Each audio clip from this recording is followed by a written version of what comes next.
Hello बच्चों, welcome to my YouTube channel. तो इस वीडियो में हम बात करेंगे कि नीट 2026 का रिजल्ट आपका आ जाता है, आपको सीट अलॉट हो जाती है, तो डॉक्यूमेंट की क्या जरूरत पड़ेगी काउंसलिंग के लिए।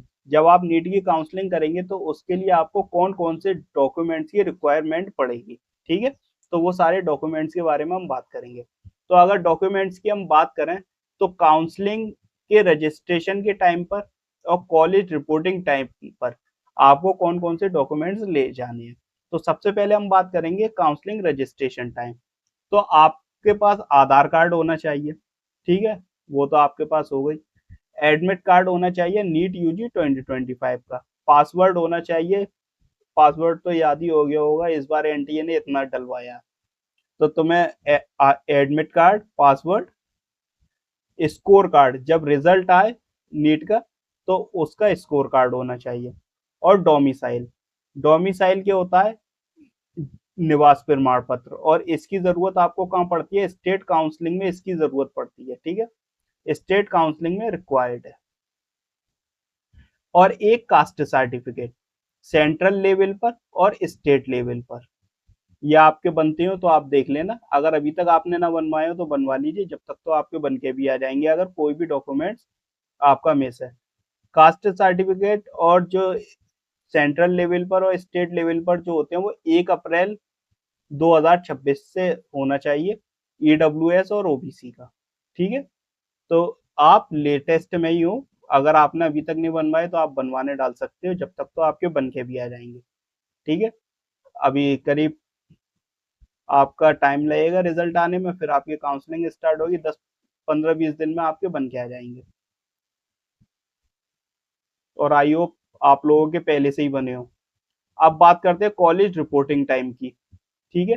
कॉलेज आपको अलॉट हो गया, आपको अब कॉलेज में एडमिशन लेने जाना है, तो आपके पास एडमिट कार्ड होना चाहिए जिससे आपने एग्जाम में नीट का पेपर दिया था। री नीट वाला एडमिट कार्ड लेके जाना, ठीक है।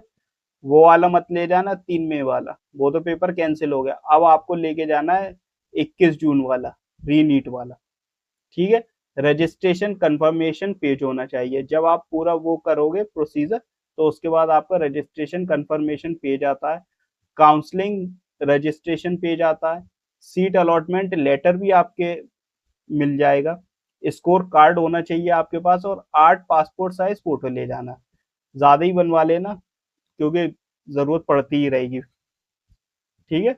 काउंसलिंग के लिए जाओगे, फिर उसके बाद कॉलेज अलॉट होगा, तो बहुत सी चीजें होती हैं, तो इसमें 8 पासपोर्ट साइज से ज्यादा ही फोटो बनवा के ले जाना, 8 तो मिनिमम, तो ज्यादा सी बनवा लेना। आधार कार्ड और अदर आईडी, ठीक है। टीसी जो होती है यूपी की होना चाहिए, मतलब यूपी की हो। माइग्रेशन सर्टिफिकेट होता है आपका जो सीबीएसई में मिलता है, TC and migration certificate. UP में आपको टीसी मिलती है, सीबीएसई में टीसी और माइग्रेशन सर्टिफिकेट दोनों मिलते हैं, ठीक है। करेक्टर सर्टिफिकेट की बात करें, 10th और करेक्टर सर्टिफिकेट होना चाहिए, ठीक है, वो कॉलेज से ही मिल जाएगा। 10th और 12th की मार्कशीट होना चाहिए और पासिंग सर्टिफिकेट होना चाहिए, यूपी का और सीबीएसई का।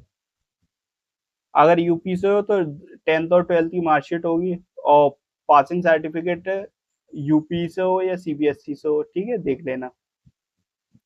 कास्ट सर्टिफिकेट की बात करें, कास्ट सर्टिफिकेट चाहिए आपको, जाति प्रमाण पत्र, एनसीसी, अगर आप स्पोर्ट्स कोटा से हो, ठीक है, तो एनसीसी का सर्टिफिकेट होगा, स्पोर्ट्स में होगा, फ्रीडम फाइटर का होगा, तो आप वो भी लगा सकते हैं अगर आपने पहले से लगाया हो, ठीक है। इनकम सर्टिफिकेट लेके जाएं, सम कुछ कॉलेज मांगते हैं, ठीक है। गैप सर्टिफिकेट होना चाहिए, कि जैसे गैप सर्टिफिकेट क्या है मैं आपको समझा दूं एक बार। जैसे कि आपने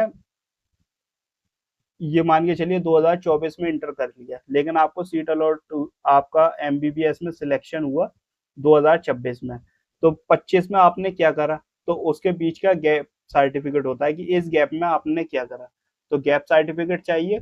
और एफिडेविट, ठीक है।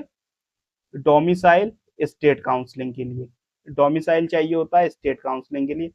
हेल्थ मेडिकल सर्टिफिकेट चाहिए होता है, ये आपके हॉस्पिटल्स बना देते हैं, नहीं तो आप जिन कॉलेज में एडमिशन लेना जा रहे हो वहीं पे ही बन जाएगा हाल के हाल, क्योंकि वो भी तो अपनी ओपीडी चला रहे हैं। अब इक्विवेलेंस सर्टिफिकेट हो चाहिए होता है तेलंगाना में, स्टडी सर्टिफिकेट चाहिए होता है कर्नाटका में, पासवर्ड और पेशेंस, क्योंकि काउंसलिंग में लगता है टाइम। अब मैं आपको एक इम्पोर्टेंट चीज बताऊं, जैसे आपके मेन डॉक्यूमेंट्स हो गए, हाई स्कूल की मार्कशीट, इंटर की मार्कशीट, टीसी वगैरह, ये हो गए। अगर जैसे आपसे इन केस मेन सर्टिफिकेट तो लेके जाओ, अगर जैसे गैप सर्टिफिकेट है या हेल्थ में कोई दिक्कत है, मतलब हेल्थ सर्टिफिकेट नहीं ले गए आप, तो ऐसा नहीं है कि कॉलेज वाले परेशान करते हैं, कॉलेज वाले बहुत सपोर्टिव होते हैं। वहाँ पे आपके सीनियर्स होंगे, वो भी कहते हैं कोई दिक्कत नहीं, हम सब करा देंगे, तुम बाद में जमा करा देना।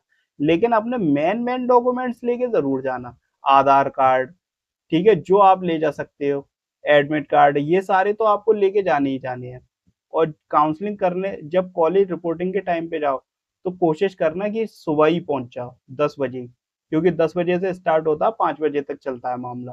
तो 10 बजे ही पहुंच जाओ कॉलेज, जो आपका अलॉट हुआ हो, ठीक है। और ज्यादा परेशानी नहीं होती, कॉलेज बहुत आसानी से आपका सारे काम हो जाते हैं। बस मेन डॉक्यूमेंट्स मत छोड़ देना, क्योंकि मेन डॉक्यूमेंट्स छोड़ के जाओगे तो दिक्कत हो जाएगी। इसके अलावा अगर आपको कोई डाउट है या क्वेश्चन है तो कमेंट करें, वीडियो को लाइक करें, शेयर करें, चैनल को अगर आपने अभी तक सब्सक्राइब नहीं किया तो सब्सक्राइब करें, एंड थैंक्स फॉर वॉचिंग।